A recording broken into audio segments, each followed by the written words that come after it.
I'd like to pick up on a point that Bethan made earlier about hope and how we all need hope at the moment, because so many of us in different ways across the globe are facing unprecedented deprivation and unprecedented fear of what the future could be like.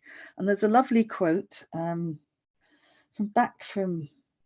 15th centuries, that hope has two lovely daughters, anger to motivate and courage to take action. And I think the cooperative movement from its early days has been based on hope, anger and courage to do things differently. And as a leader of a local authority, a Labour local authority, and one of the 3 Labour and cooperative members in that authority, we recognise if we're going to tackle inequality and if we're going to contribute to shifting not just the climate crisis, but the nature crisis, because they go hand in hand, we have to be motivated by righteous anger, and we have to have courage to act differently with our partners and work differently. And co-ops are part of that, I think. Politically, when I'm thinking about this, it keeps coming back to me that for far too long, in the UK and in Wales also, people on the margins and many women, many women, have not had a voice which has been heard. We talk about people standing up and speaking, but so often people do stand up and speak, then get no response.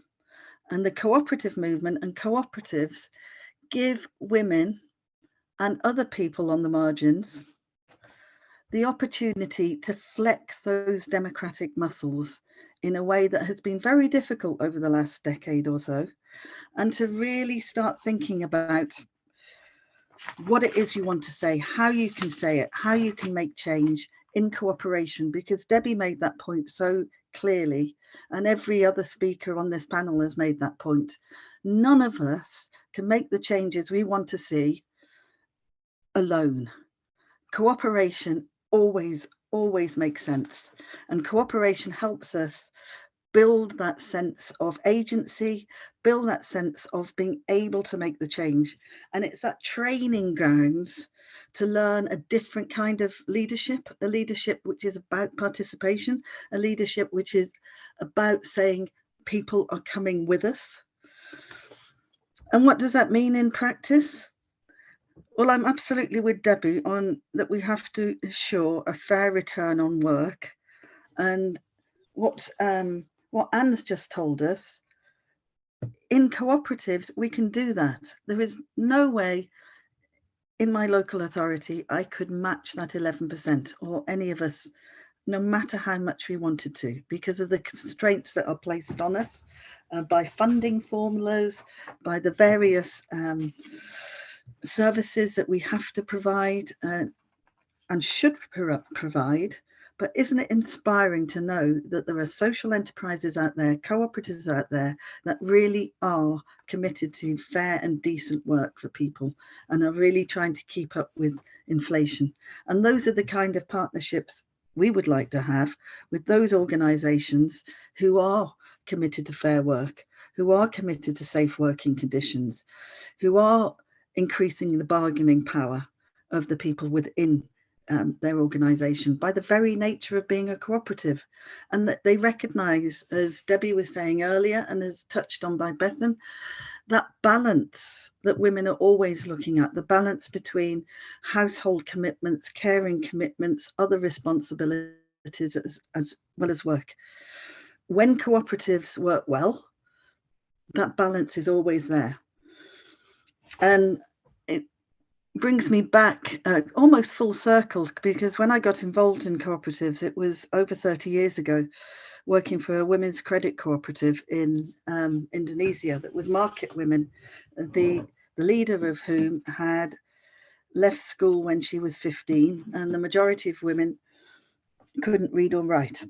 And and it supported them in their livelihoods, but far, far more than that, it gave them a sense that they could make a difference together and they could count on each other to make huge change within their family and within their community. And one of the things that the cooperative did, which I'm incredibly proud of, is they linked in with the international cooperative movement and developed a way of doing literacy, which was linked to practical action and changing livelihoods. And that method of doing literacy is now taken over by the whole of Indonesia. It's the way that they teach literacy. And the women that I worked with, and it has nothing to do with me, they went off to Brazil to talk to the rest of the world on a global summit about how cooperative women can make change around literacy and how literacy is empowering for livelihoods, women and communities. And I think that's an incredible story of an empowerment. And I'll end there. Thank you, Marianne. And with that, I would like to go to Anka, who's a great communicator, because she's an international editor of Cooperative News. And I'd like to leave you with a provocation.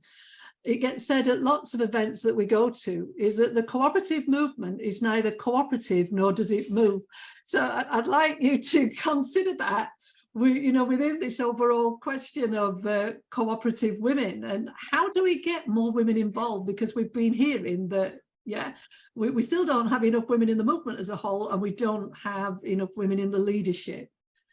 Well, I think there are some sectors within the cooperative movement where progress has been achieved and in which there are more women actually in leadership positions than men, like the credit union sector, because Anne mentioned earlier that in Wales, I believe there are more women leaders, but actually it's something that it's true nationwide as well. So in the whole of Britain, 60% of leadership roles are filled by women in credit unions. So there are some sectors in which there are more women in leadership positions than men. I think to be able to attract more women, cooperatives must have more opportunities for growth as well, and as well as more training opportunities for women. And internationally, for example, I know the World Council of Credit Unions runs a specific scheme for women who want to progress in their career, and they allow these women to obtain scholarships to attend the World Credit Union Conference every year. And while there, they have a specific program for women, and they are able to exchange experiences and learn from other women leaders. And they also set up sister societies. So women credit union leaders in one country can engage with women credit union leaders in another country. And that's all facilitated by WOCU. So that's just one example of how they're trying to get more women to apply for leadership roles. Sometimes it's a matter of confidence as well, and having other women support women is important. I mean, even just hearing Debbie speak is quite inspiring, and Rose and so many of the women on this panel today.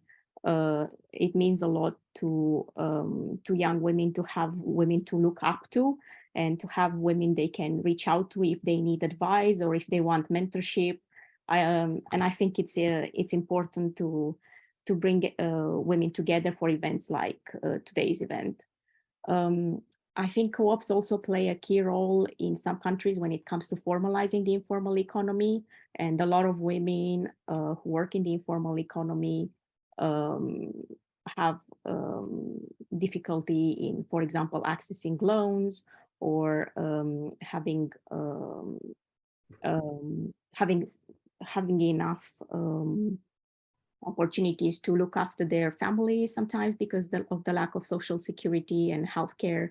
And co-ops play a key role there. For example, Siwa in India, they were set up initially as a trade union, but In time, they grew and they helped to set up cooperatives in different sectors, worker co-ops, and then a cooperative bank as well, which provides loans for women members of CIWA organizations. And this is critical because they wouldn't be able to access finance otherwise.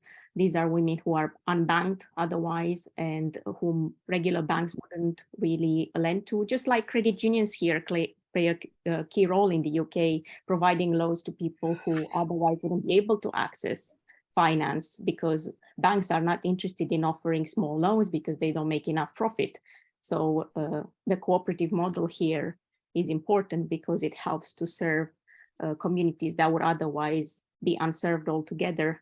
CIWA does that in India, and they also provide healthcare services to women members.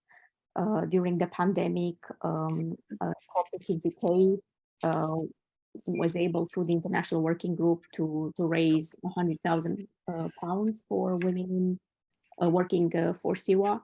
And this was some of it was used to support them to deal with the pandemic, and some of it was used to invest in research and in training women to conduct research and to apply for jobs in this sector, because it was something that they were keen to learn more about. And it was an area in which there aren't as many women, and they wanted to get more women involved. And I think that's just such a great example of cooperation amongst cooperatives. All the different societies in the UK donated. I know Co-op News donated as well, though it was a small amount compared to the amounts donated by the retail societies. But just the fact that Co-ops UK, through the International Working Group, was able to pull everyone together for this joint initiative was quite impressive. And then again, of course, the work that Central England do in Malawi is just inspiring. The fact that they work with the Co-op College on this, again, just shows cooperation among cooperatives, how far we can get if we work together. And there are so many examples from around the world where this is happening. In terms of development work, the International Cooperative Alliance has a platform for cooperatives active in development, an online platform on which they can share ideas, and then they can also showcase what they're doing and share research.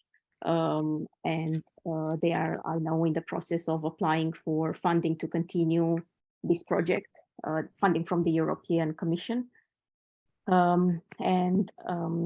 There are other cooperatives in other countries doing work as well in development, not just in Europe. The NRECA, which is the Federation of Energy Co-ops in the USA, is helping to bring energy to communities in different countries in Africa. Most of the projects are achieved with funding from the US government, but some of the funding comes from co-ops themselves as well, and they share their knowledge with communities in different countries, and they really support people to have access to what for some of us would be essential services, but for them it's a luxury. So there are many, many examples. I mean, you will read about some of these stories in Co-op News. In the US, there are worker cooperatives who support migrant workers to have secure jobs and allow them to actually stay in the country, because a lot of the workers who work in sectors like the domestic sector, cleaning industry, they don't have the legal papers to be able to stay in the country, but US legislation allows you to stay in the country if you set up your own business. So it's more favorable if you want to set up a business.